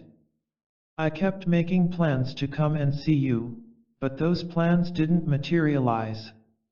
There was no energy in my life supporting my movement in your direction. When you walked out of the door of this house something shifted. And, in time, another door opened. It opened spontaneously and without effort and I walked through it. I know that you wouldn't have done it. You would have waited, analyzed the situation, considered whether or not your needs were going to be met. But none of this occurred to me. For the first time in my life love was offered to me as I have offered it to others. There were no conditions to meet. There was just a simple uncomplicated yes. The purity of the gesture, and the integrity that stood behind it, made it absolutely compelling. It left no room for doubt or deliberation. It was not a gesture that you could respond to half-heartedly or ambivalently. It required your total presence and commitment. Of course, you never liked that C word. For you, it represented a loss of freedom. But that was because you understood commitment as something that would be extracted from you, almost against your will. You did not realize that such a commitment could not exist without your willingness to offer it. In truth, our potential for committed love is universal, but we don't trust it. We are afraid of being betrayed. We live in our heads and think love to death. We consider every problem. We examine every pimple and wart. We expect perfection and forget to offer forgiveness to ourselves or others. When we trust, love is a fountain of promise and a river of hope. We move easily in the changing currents of the river. When we distrust, we erect an inner barrier that dams up the flow of emotion and makes it difficult for us to give and receive spontaneously. By dwelling on our doubts and fears and asking for guarantees, we impede the natural rhythm of life. Without trust in ourselves and our partners, the dance becomes difficult. Some of us get frustrated and retreat from the dance floor feeling angry or victimized. Yet our isolation and unhappiness are of our own making. When we listen to our fears, refuse to take risks, and try to control the outcome of every situation, our minds are falsely empowered. They strip the heart of its authority and preside over a shadowy kingdom of their own creation. Meanwhile, the heart languishes in its prison. A heart that is not given permission to love is a sorry thing. It has no power to go beyond itself. It loses both the connection to its roots and the reach of its wings. The great poet and painter William Blake portrayed this artificial dominance of the head over the heart in the character of Urizen. He showed us a figure with a huge head and a diminutive body. His unsightly vision has become the dominant reality of contemporary life. It is essentially perverse and neurotic. A heart that does not reach out and risk is bound and shackled in its prison of fear until it has the courage to trust again. But its bravery will pay off. When the heart rises up and takes its power back, balance is restored and the prison door swings open. Love may be born in the shadows, but it is not a shadowy thing. It is a bright, radiant creature that celebrates life and rises like the phoenix from the ashes of its pain and disappointment. It is a creature that lives on trust, hope and faith. It gives of itself unselfishly, in spite of all the fears that conspire to hold it back. It was never meant to be confined and imprisoned, but to be free to experience all of the highs and lows of human emotion. In this respect, pain, hurt, and sadness are inevitable. All who dance passionately experience both joy and sorrow. To refuse to dance because of the risk of injury is to discount the heart and reject the promise of love. It is a sterile choice. And in the end it does not deliver the safety that it promises. The cup. When you said you found my love overwhelming, I dimmed my light and curtailed my passion to fit the size of your cup. But I must ask you, why not stretch a little? Why not make yourself a little deeper and wider so that you can contain all the love I have to give? Isn't this the kind of yoga lovers must learn to do, shrinking and expanding until they can finally go beyond themselves? I am sorry, my friend. You may believe that the cup of love gets smaller. But it isn't true. It may get smashed, demolished, recycled and reshaped, but its capacity to give or to receive never becomes less than it is. The well. Whenever I think that it is not possible for me to love you more than I do in this moment, it soon becomes clear that this is not true. The well we draw from is deeper than we know. The heroic journey. We all want to merge into something greater than ourselves. That is the fiat of love. We aspire to go beyond ourselves, to overcome our separateness.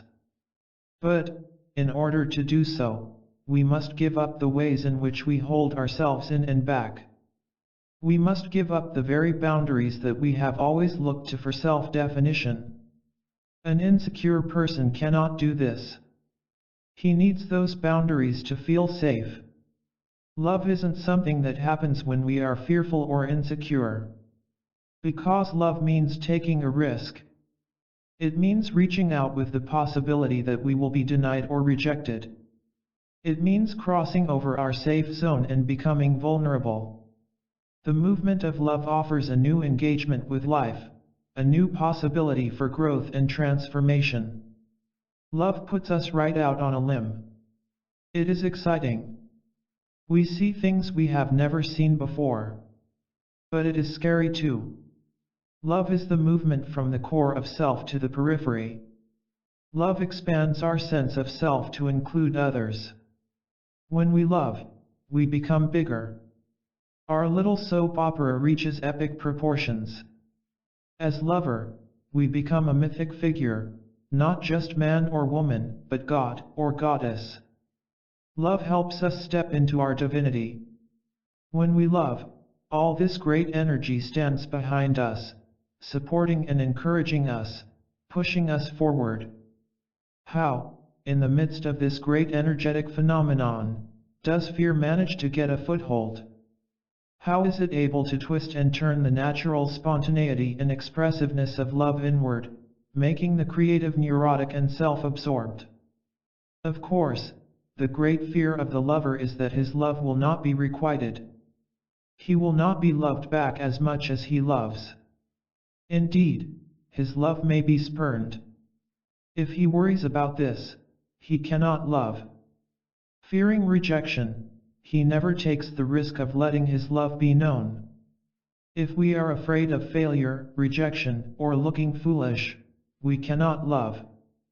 That is because love is, after all, completely foolish. Anyone who has been struck by Cupid's arrow will attest to the fact that foolishness is the mark of love. The question is not what would love do. The question is what would love not do. Love will not hold back. It will completely embarrass and compromise itself in its need to make itself known. Where is the lover who is restrained in his expression of love? You won't find him. Love may know excess, but it does not know restraint. The one who loves must be willing to play the fool. He must be willing to embarrass himself. He must be willing to make mistakes.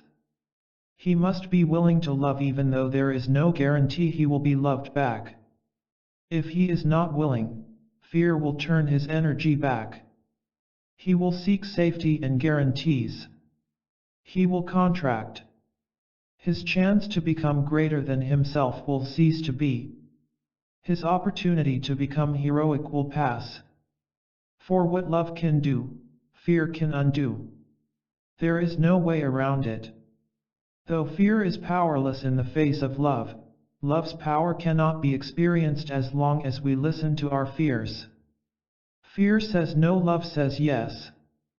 Fear says it can be done only this way.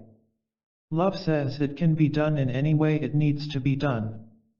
All life is a poem about separation and joining. Fear separates. Love unites.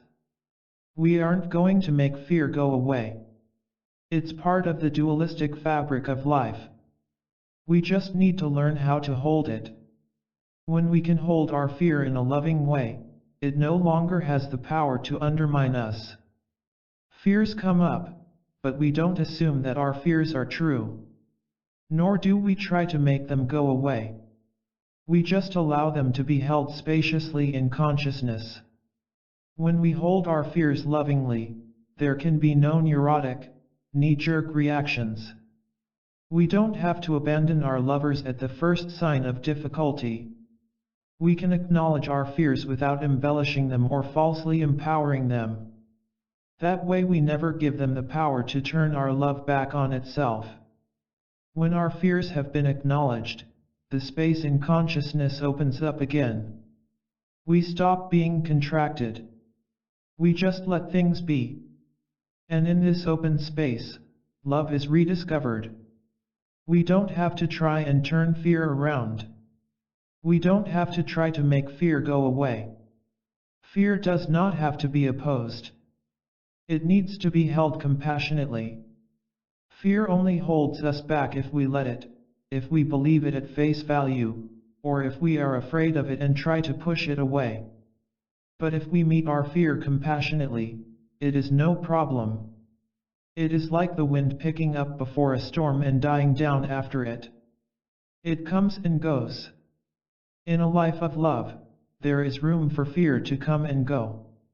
And whether coming or going, it does not stop the lover from loving or the beloved from receiving love. Those who cannot love or receive love because of their fears need to stop listening to their fears. It's that simple. They can justify those fears, put them up on an altar and worship them, but they will just be taking themselves further and further away from the source of love. Only when they start loving in spite of their fears will they turn the page on an old story and open to new one free of the pain of the past. Friendship. I know that friendship is the bedrock of our relationship. Friends do not spend every minute together, but they think of each other often. They check in with each other just to make sure that everything is okay. They are concerned about each other. When friends get together, they have fun. They do things they both enjoy. They talk about their lives. They share their frustration and their joy. Friends do not worry about what they don't share. They don't try to fix each other. They accept the other person as he is. That is the essence of being a friend, not to judge, but to accept, to understand, and support, regardless of the situation. That is what we do when we are apart. We are great friends. And it is what we do a lot of the time when we are together. But then we push a little and we start to lose it. Friends don't push each other. They give each other space. They respect each other's boundaries. That's why friendships can last forever. When people try to be lovers before they have learned to be friends, they are asking for trouble. A friend shows you his pain, and you don't get threatened and attack or run away. You just hold your friend's pain with compassion. You don't take it personally. You don't have to do anything about it.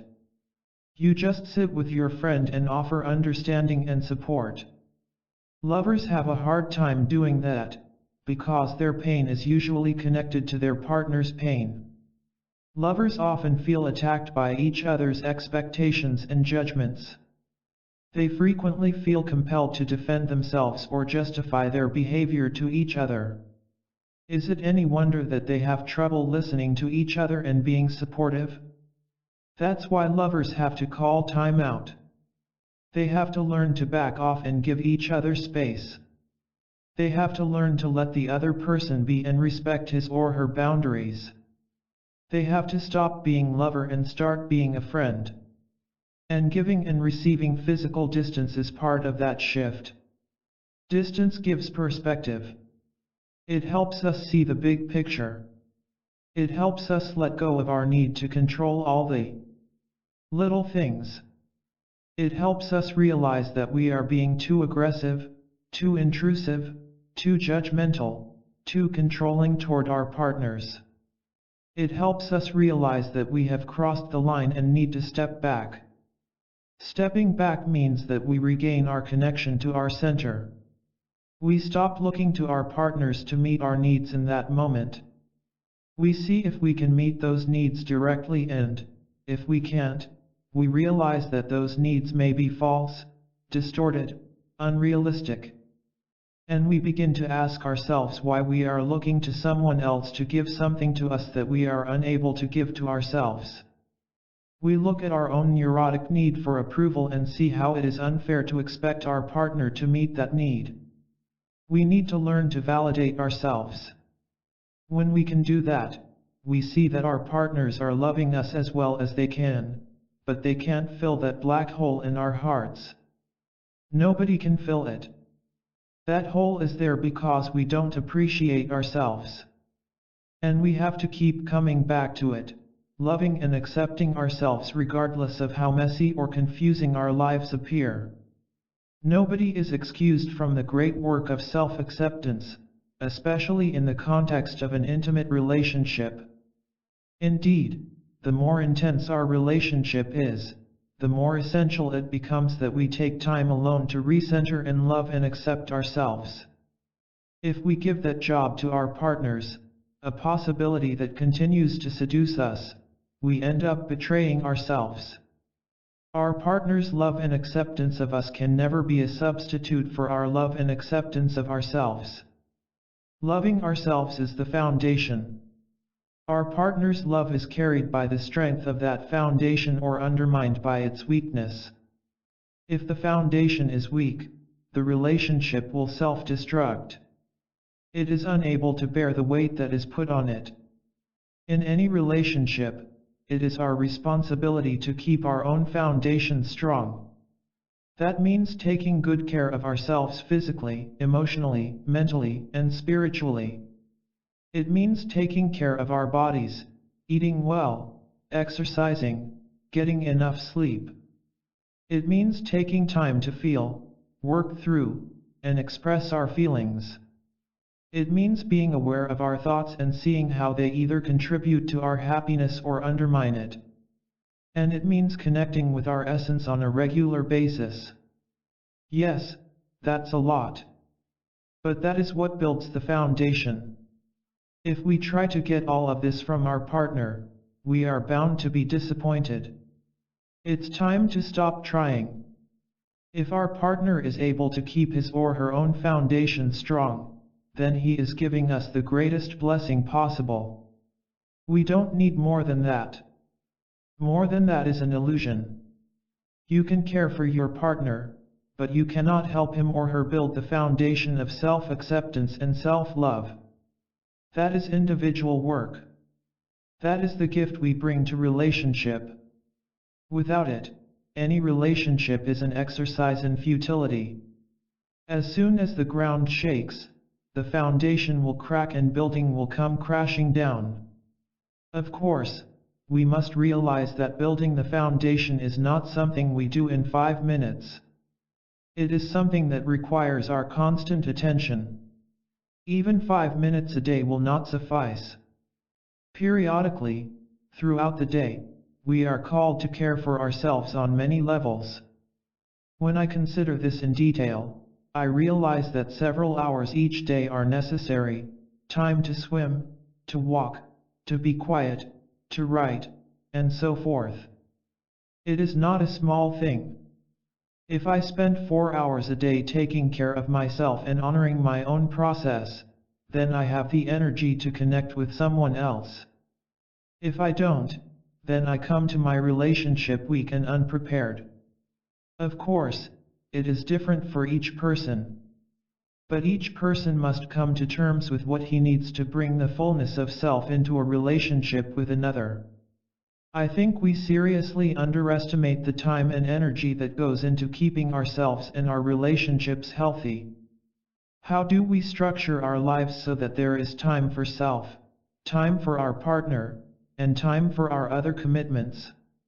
Should we build rituals into our lives that allow us time for self and time for sharing with our partners? Should we consider having separate living spaces, a room of our own in the house, or perhaps even our own home to retreat to when we need to have time for self-communion, time to be rooted in the rhythms of our own experience? These are the questions we all need to ask. And we will each find our own answers and live out those answers imperfectly. At times we will fall flat on our faces and have to get up and make a whole new agreement. That's okay. That's part of the process of learning and growing together. It's all trial and error until we find what works for both of us. Do not sing my praises. Your love is too much for me now, she said. For days I have stood many-hued in the light of your rising and setting sun. Now it is time for me to walk into the meadow alone. It does not matter that all I bring on my return is a few stones to set at your feet. What matters is me coming and going, and you being there when I return. A woman is more than a moon. She is a sun too. She is a gatherer of her own crop. She is not only the one who holds you, but the one who feeds you too. Today, please do not call me or send me flowers. Do not sing my praises, or tell me how magnificent our union is. Today I need to sit alone by the stream, or lay alone in bed, with the covers over my head. No, I am not hiding from you. It's just that I have forgotten where my skin ends and yours begins. Today, I need to remember who I am apart from you.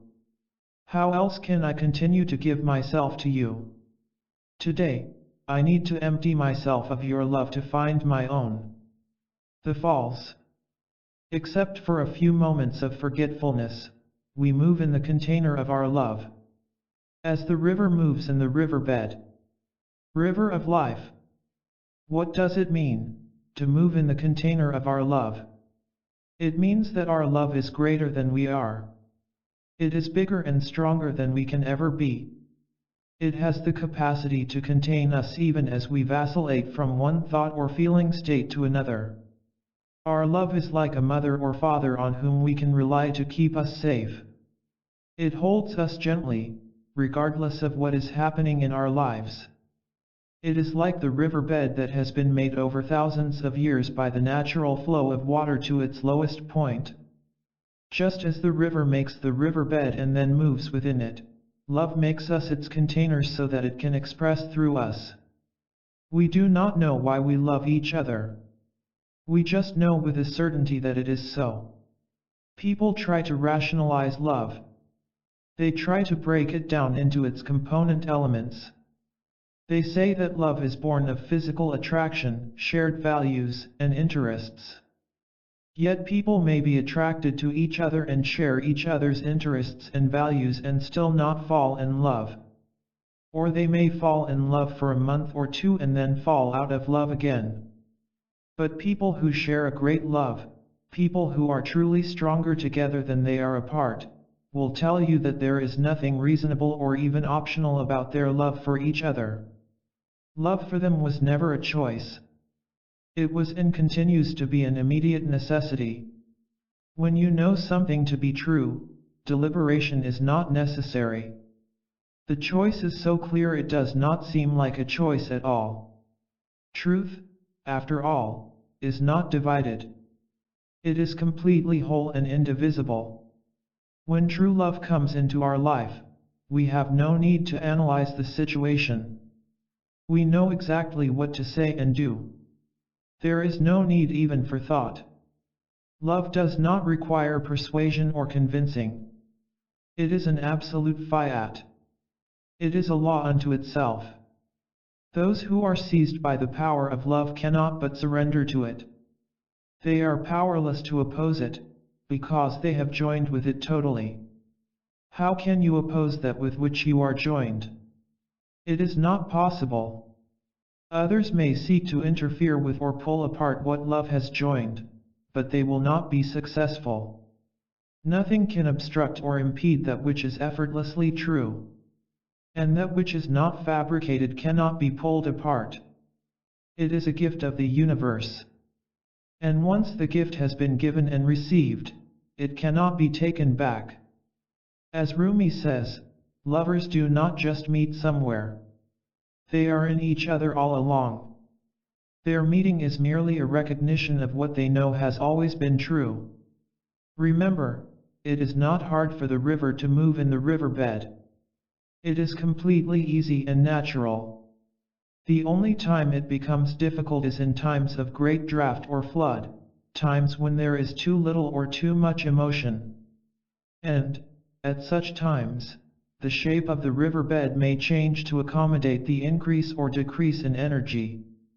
When we love truly, it is not hard to stay in our love. All it requires is a deep breath, a sigh, a relaxing into what is. All it requires is a sinking into the arms that hold us. When you love, loving is not complicated. It is not even difficult. It is complicated and difficult only when you don't love. Then, you think it requires a lot of work because you are trying to force yourself or another to love. But force is not part of the language of love.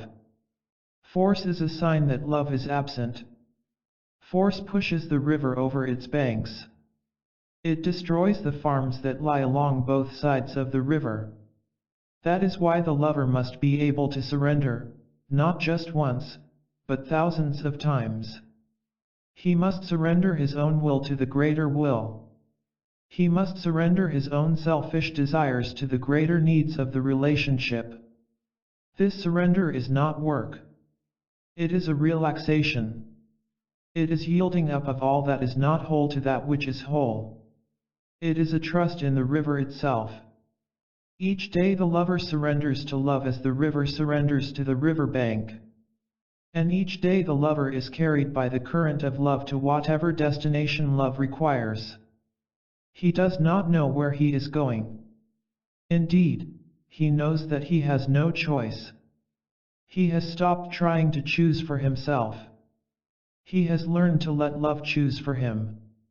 And his beloved does the same, not because he asks it of her, but because she too has surrendered to love. When two surrender to love, their relationship is effortless and full of grace.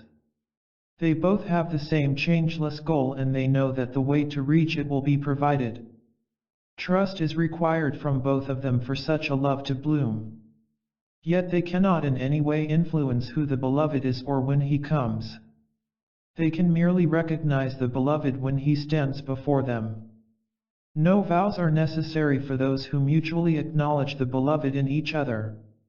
Their love for each other is itself the proclamation of a commitment made in their hearts, and it will be witnessed by all who come to know them. The surrender to life necessarily precedes the creation of true relationship, because only those who know how to surrender to life can surrender to each other. Baptism by fire. Narcissus got wet trying to embrace his image in the water. When I look into your eyes, all images of self or other explode into flames. When the fire abates, the phoenix rises from the ashes left behind. It is not you or I. Yet it moves with our legs and calls out with our voice. A third body. Lovers give birth to a third body. Its lungs have the capacity to breathe for two, although they breathe something other than air. Its heart has the strength to keep two alive, although it pumps something other than blood. This body is not made of flesh, but of thought and feeling. It is the labor of two hearts and two minds that have learned to dance together. Although it is created by two who live in separate bodies, those two inhabit this body they have made together. When those separate bodies die. Haiku.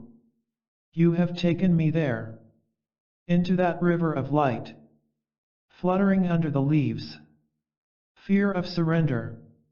We are afraid to surrender to the beloved because we do not trust ourselves.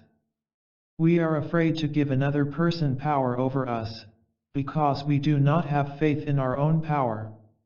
It seems that we are afraid to love another. But the truth is we are afraid to love ourselves. We seek validation in the other, but such external validation is impossible. It can only come from within. Without that self-validation, it is impossible to love anyone else. If one feels inferior or superior to others, one can be sure that self-validation is missing. Self-validation makes the extension of love possible. Love is possible only when you and I both know that we are worthy. Then there is no sacrifice in our loving. And, if there is no sacrifice, then love cannot be neurotic. It cannot be distorted or turned back upon itself. What is given can be received and given in return. Mutuality prevails.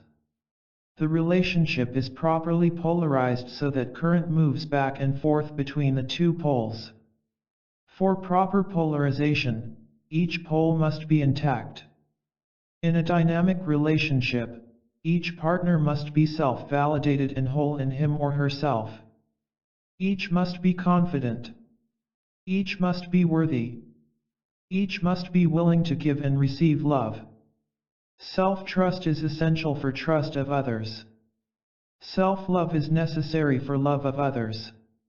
Self-confidence is necessary for confidence in others. We cannot find outside of us what does not already exist within. If you need another person's love or attention to be strong, then your strength is an illusion. If you need to dominate others to feel good about yourself, then your self-worth is paper thin. Neither a leech nor a tyrant is capable of real love. The only love they know is codependent and abusive to self and other. Who are the people who are most successful in relationship? They are the ones who have learned to love and trust themselves and are ready to extend the same blessing to others. They are confident, but not cocky or selfish. Their strength is within. That is why they are able to be gentle with others. The seventh day. You take 6 days to realize that you don't like being invaded. On the seventh day, you go on the warpath. Can't even stand the sound of his voice. The man you say you want to spend your life with has become your arch-enemy. So much for your romantic fantasies. They have given you an irregular heartbeat, and left him wandering the streets of the city at dawn. Angelic creatures without wings have their arms and legs broken. Their hearts wrought into a fury by dragons rising up from below. Now, you know. There are many small deaths before the mind stops clinging and surrenders to the final chaos beyond thought. You want to embrace the divine without touching the turmoil in your heart. It is not possible.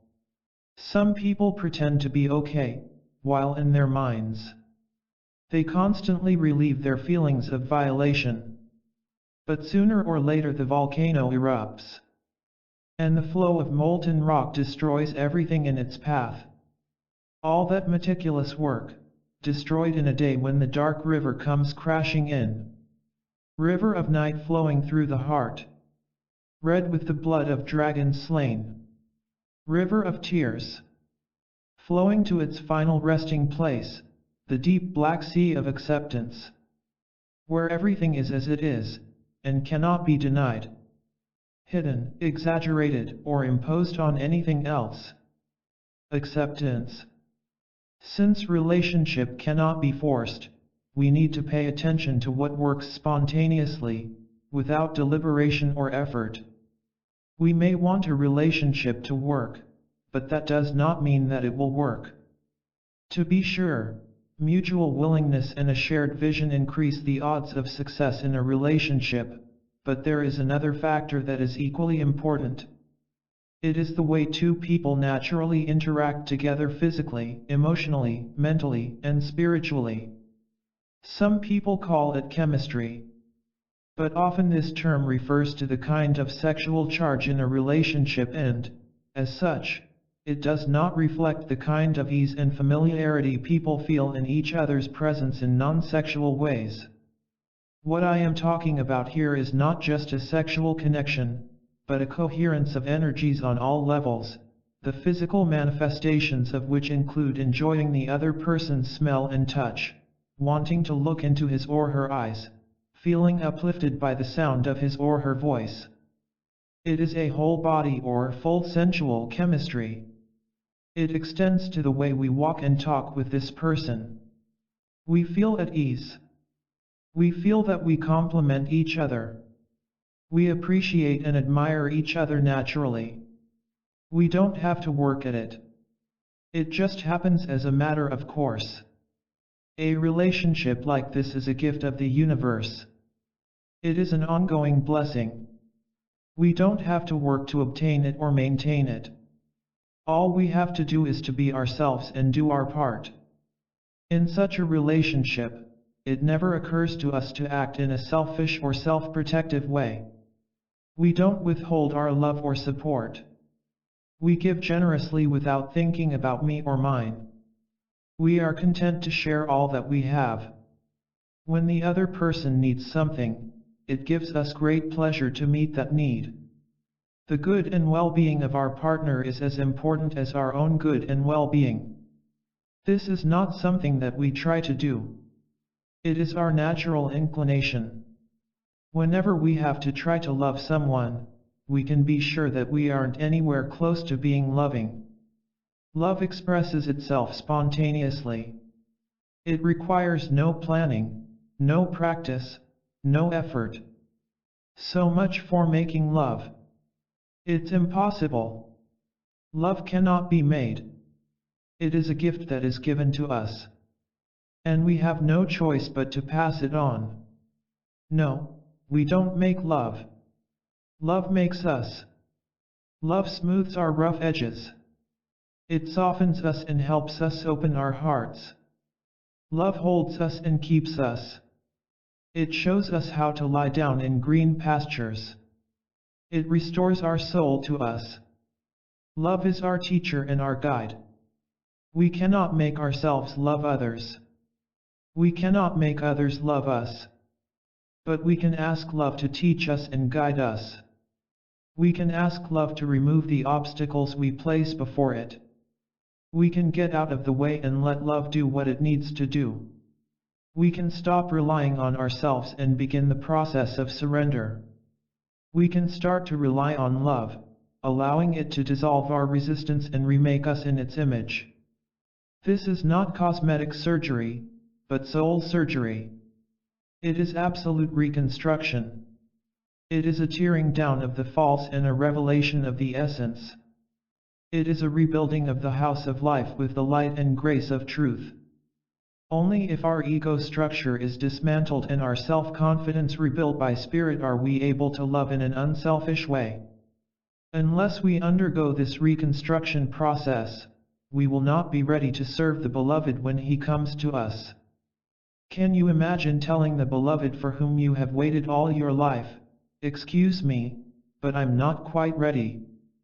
Can you come back next week or next month?" You don't turn the beloved down.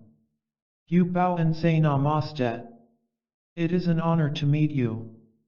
You don't say, "I'm not ready to dance. I'm still taking lessons." You say, "Please forgive my clumsiness. What I lack in skill I will make up for in willingness." When the invitation to dance comes, you have no choice but to say yes. Thank you. All your life you have been waiting for this moment. How can you hesitate? How can you consider asking love to await your perceived readiness? I will tell you this. Love does not come to you until you are ready. It doesn't matter whether you feel ready or not. Love knows. Love knows when the time to dance has come. And it always arrives at the right time. So, be humble, my friend. The timing of the invitation is not up to you. All you can do is keep surrendering, keep getting out of the way, keep letting love guide you and shape you. And then the invitation will come. Perhaps it will come when you sense it will. Perhaps it will come when you least expect it. No matter. Your job is not to try to control who the beloved is or when he comes. Your job is simply to recognize the beloved when he stands before you. And once you do, the person you once were will be annihilated. The you that has always kept separate and apart will be destroyed. There will be nothing that stands between you and the beloved. Because you and the beloved will become one person, one energy, one unified vision and goal. This is what it means to be Christ, to go beyond the separate sense of self, to join in the oneness of creation. If you can do this with one person, you can do it with all. That is why sacred marriage is the doorway to love without conditions. No one can make this happen. You can't decide to annihilate the ego. The ego merely falls away when you have no more use for it. When you are ready to honor the beloved, he or she arrives. And then there are no more separate agendas, separate wants, separate goals. There is only one agenda, one desire, one goal. And that is to be an instrument of love. Lord, allow me to be an instrument of your love, your acceptance, your compassion. That is what Saint Francis asked for. That is what each of us asks for when the beloved comes. May you all be blessed. May you find the essence within and without. May you find the inner bride/groom and the outer one. May you dance with faith. May you dance with confidence. May you dance as you have never danced before. Prayer. May you rest in my love. As the river rests in the river bed. As the hawk rests in the updraft of air that carries him up above the mountain. May your lows deepen me. May your highs stretch me. May you lean against me when your burden is heavy. And find sanctuary in my arms when you lose your way home. May my softness comfort you. May my firmness support you. May you rest in my love. As the great ones rest in the eternal Deo. As the wise ones rest in the certainty of God. The certainty of your love. Now that I live in the certainty of your love, I am no longer charmed by beauty's promise or wisdom's gain. Ancient jewels no longer sparkle, nor do sacred scrolls sing in my sight. What more is there to gain in the world? Only your love sets me free. Anything else is a ball and a chain. The meeting. I always knew that you would come to me and that I would recognize you when you came. I knew I would see myself when I looked into your eyes and feel your heart beating when I took your hand in mine. You see, you are no stranger to me. I have known you for a very long time. And now, through some extraordinary grace I cannot begin to understand. You stand before me. I greet you, my dear one. I celebrate this meeting of inner and outer, of heart and mind, body and spirit. All that has been separate and apart has now come back together. Two have become one. Heaven and earth are joined. Human and divine are touching. What has always been true is true now in us. We give thanks. May that which blesses us bless all beings.